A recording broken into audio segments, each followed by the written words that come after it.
जय माता दी दोस्तों, राधे राधे, हर हर महादेव। कैसे हैं आप सभी जानते होंगे इस महीने हम सभी माघ महीने का महत्व सुन रहे हैं। आज माघ महत्व अध्याय 5वां है और आप सभी को इस अध्याय को पूर्ण सुनना चाहिए। अभी तक हम सभी ने महर्षि वेद व्यास जी द्वारा बताए गए दिलीप को संपूर्ण बात का रसवादन किया।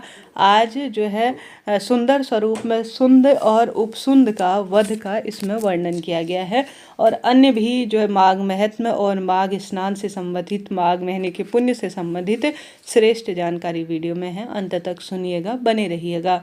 सुंदर कथा के अनुसार 5वें अध्याय में बतलाया गया है कि दत्तात्रेय जी बोले, हे महाराज, अब मैं माघ महीने में उपस्थित बड़ा आश्चर्यजनक प्रभाव सुनो। भृगुवंश का उत्पन्न ऋषक नामक एक व्यापारी ब्राह्मणी थी।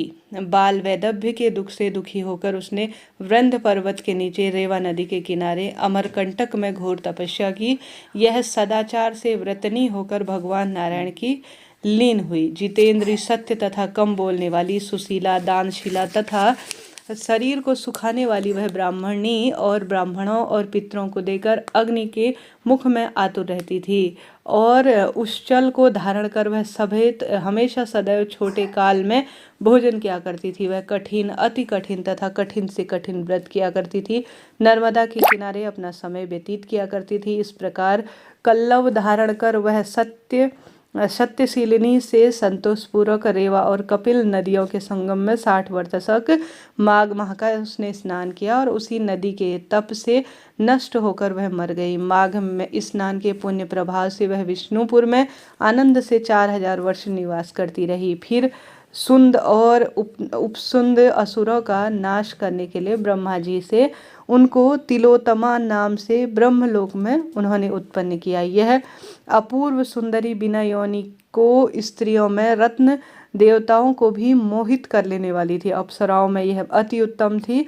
उसे ब्रह्मा जी ने उसने आश्चर्य को देखकर आज्ञा दी कि हे मृगनयनी, तुम शीघ्र ही दैत्यों के नष्ट के लिए जाओ।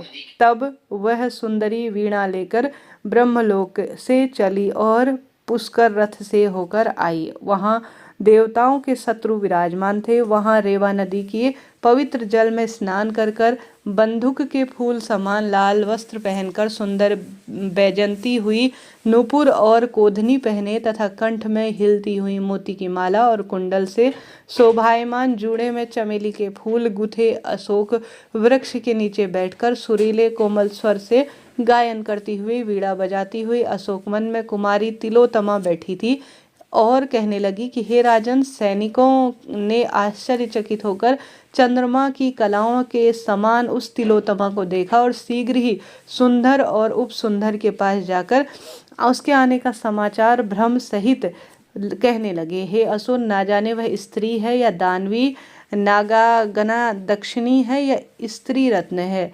आप दोनों उस अवला रत्नभूत को उपभोग करने के योग्य है। वह थोड़ी ही दूर पर अशोक वन में बैठी हुई कामदेव को मोहित करने वाली उस स्त्री को आप दोनों शीघ्र चलकर देखिए। सेनापति के ऐसे वचन को सुनकर सुंद और उपसुंद मदिरा का बर्तन त्याग कर, हजारों स्त्रियों को त्याग कर उस जलाशय के किनारे 100 मनुष्यों से उठने वाले काल दंड के सदृश गधाओं को लेकर शीघ्र ही वहां से जाकर उन असुरों की काम की अग्नि भड़काने के लिए वह ठहरी थी। हे राजन, वे दोनों उसके रूप पर मोहित होकर उसके सन्मुख जाकर विशेष रूप से उन्मुक्त होकर आपस में बातचीत करने लगे। भाई, आप इसके पास से हट जाइए। मदिरा के समान नेत्र वाली यह स्त्री हमारी पत्नी होगी। इस प्रकार उन्मुक्त हाथी के सदृश काल से वशीभूत होकर वह दोनों अप्सरा में गदा प्रहार करने लगे और आपस में प्रहार करके वे दोनों मरकर पृथ्वी पर गिर पड़े। इन दोनों को मरा हुआ देख सैनिकों को बड़ा कौतूहल हुआ। काल रात्रि के समान यह कौन है और यहाँ पर क्या हो गया? इस प्रकार दैत्यों के कहने को सुनकर तिलोत्तमा इनको पर्वत से गिराती हुई, 10 दिशाओं को प्रकाशित करती हुई आकाश में देव कार्य करने वह ब्रह्मा जी के सक्षम चली गई।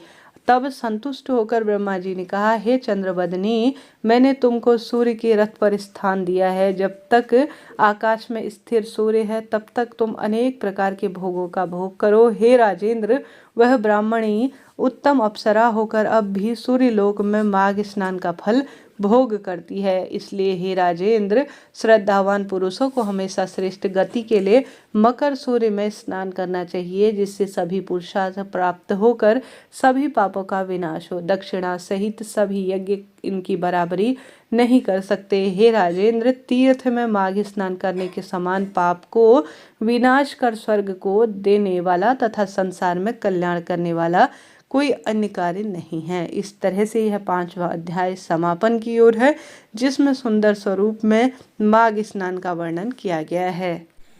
आप सभी ने सुना, आपका धन्यवाद और आभार। अब 6ठा अध्याय कल श्रवण करेंगे। इस तरह से माघ महत्म, माघ महीने के नियम और कई तरह के जीवन जीने की कला इन अध्यायों में बतलाई गई है। तो आप सभी आज की दिव्य तिथि में जितना संभव हो दीप दान करें, श्री नारायण की पूजा आराधना करें, भाग्य की रेखाएं प्रबल होंगी। अगर आप सभी को माघ महत्म प्रथम अध्याय से लेकर 5वें अध्याय तक पूर्ण रूप से सुनना है तो सभी चैनल पर वीडियो जो आई हुई है उन्हें सुनिएगा। निश्चित रूप से श्रेष्ठ जानकारी आपको प्राप्त होगी।